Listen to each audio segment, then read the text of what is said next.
Sou um macroinvestidor global há mais de 50 anos, e uma das coisas que aprendi é que algumas das coisas que mais me surpreenderam foram coisas que nunca aconteceram na minha vida, mas aconteceram muitas vezes ao redor do mundo. Em 1971, quando eu estava trabalhando na Bolsa de Valores de Nova York, no dia 15 de agosto, o presidente Nixon apareceu na TV. Ele disse ao resto do mundo que o ouro e os dólares deveriam ser convertidos, e isso gerou uma desvalorização. Eu trabalhei na Bolsa de Valores de Nova York e pensei que isso ia fazer o mercado cair muito, mas foi o oposto. Eu descobri que a mesma coisa aconteceu em março de 1933 com Roosevelt, e isso me ensinou que a história se repete, mas não necessariamente em nossa vida. Três coisas estão acontecendo em nossas vidas que nunca aconteceram antes. Eu vi isso há alguns anos e comecei a fazer um estudo. Dessas três coisas, uma delas é a quantidade de criação de dívida, a impressão de dinheiro para a monetização das dívidas, que está tendo seus efeitos sobre a inflação, sobre o valor do dinheiro e em muitas coisas.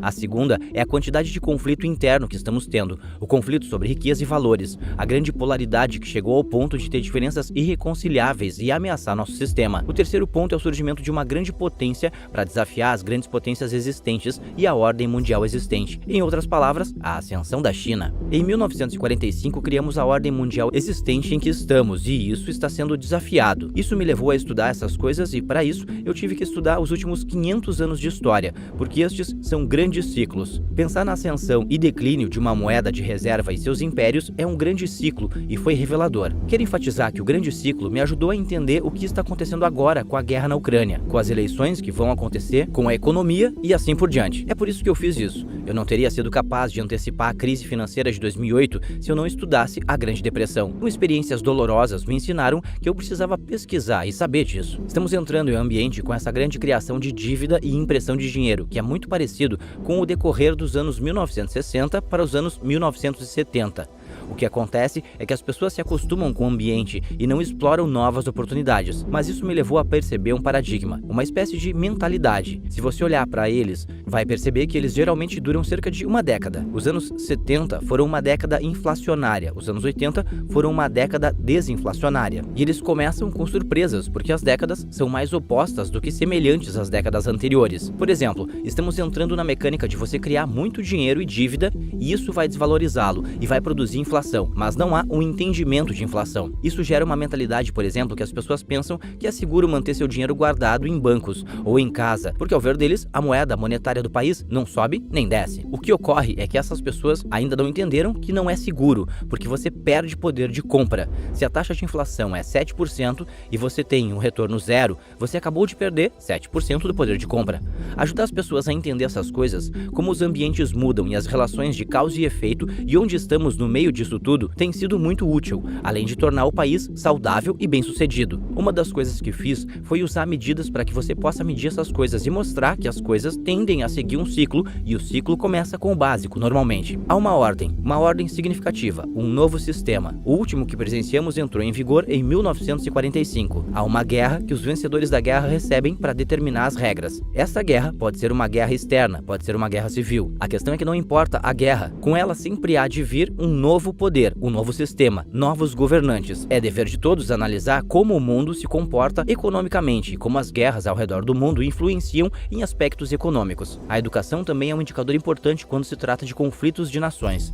Se você unir educação e civilidade e trabalhar esses conceitos juntos para compreender para qual caminho você está indo, sua perspectiva sobre muita coisa se expande. Geralmente depois da guerra é um período de paz e prosperidade.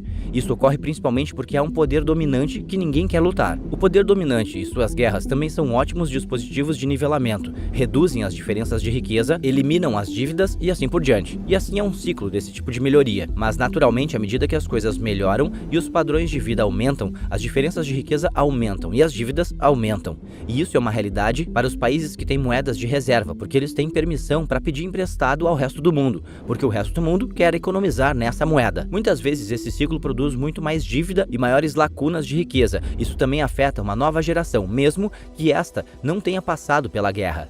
ela será atingida de outras formas, que pode se tornar talvez um pouco mais decadente, levando os governos envolvidos a não investir em infraestrutura e educação e em fundamentos que tornam o convívio social saudável. Como resultado, você obtém maiores diferenças de riqueza e abstrai mais dívidas e, portanto, um conjunto clássico de ingredientes. Depois que um país alcança determinado nível de endividamento e depois perder os fundamentos, o que acontece é que outros concorrentes aumentam as negociações e empréstimos para esses países.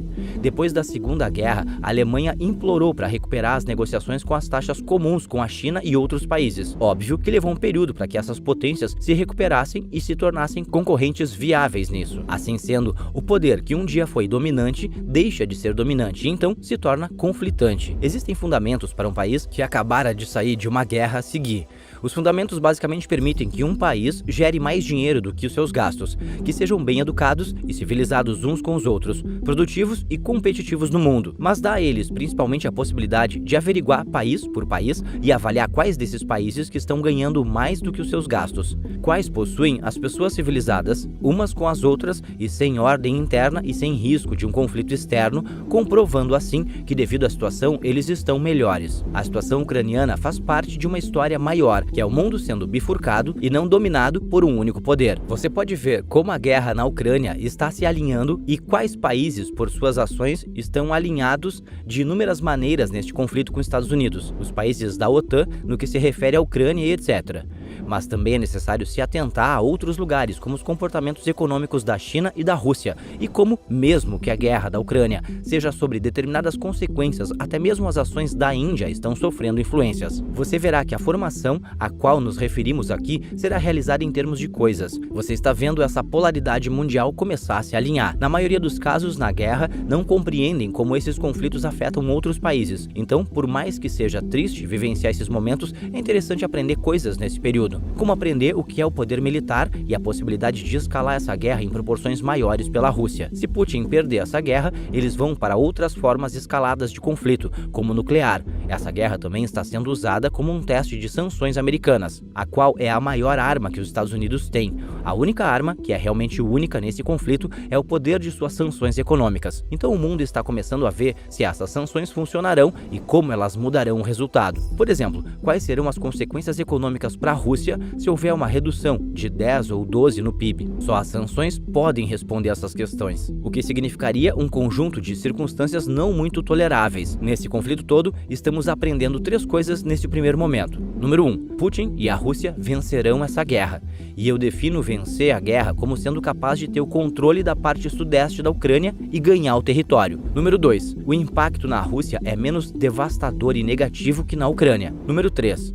Isso permitirá que Putin permaneça no poder. Se essas coisas continuarem assim, então ele terá uma vitória. Em outras palavras, o custo de todo esse conflito terá valido a pena para o território russo. Muitos países agora estão nervosos que eles possam ser sancionados, como os chineses, os indianos, países do Oriente Médio. A questão é que as sanções estão afetando o capital, o impedindo de fluir. O que vamos aprender com isso é qual será o efeito e então vamos aprender como os lados se alinham. Isso é muito aprendizado para se obter e saber lidar quando essas coisas acontecerem. Na Segunda Guerra Mundial, as coisas aconteceram de forma idêntica às da guerra na Ucrânia. Você pode ver como o Japão foi sancionado com uma série de sanções. O petróleo foi embargado, os ativos foram congelados e eles ficaram presos em um sentido econômico, o que levou eles a responder com Pearl Harbor. Diante de uma guerra econômica intensa, é comum que determinados países sejam cortados de negociações econômicas mundiais. Isso é algo que sempre acontece antes de haver um conflito militar. A verdade é que com o tempo o mundo tornou-se mais interconectado e isso influencia a vida econômica de muitas pessoas ao redor do mundo. Se voltarmos no tempo, há algumas centenas de anos, demorava um dia para se deslocar de uma cidade a outra.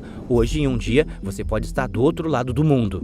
Há comunicações, pagamentos, saques, empréstimos instantâneos. A Segunda Guerra Mundial foi um evento catastrófico que obrigou à união de muitas economias. De certa forma, por conta dos conflitos no mundo, estamos todos conectados e isso nos coloca na nas posições que nos encontramos hoje. A conectividade também traz à tona outras questões, como a conectividade cibernética e assim por diante. Tudo isso cria uma dinâmica. Isso também significa que há lugares menos seguros nessas guerras mundiais. Então acho muito importante que não entremos em uma guerra e nem alimentemos as guerras existentes.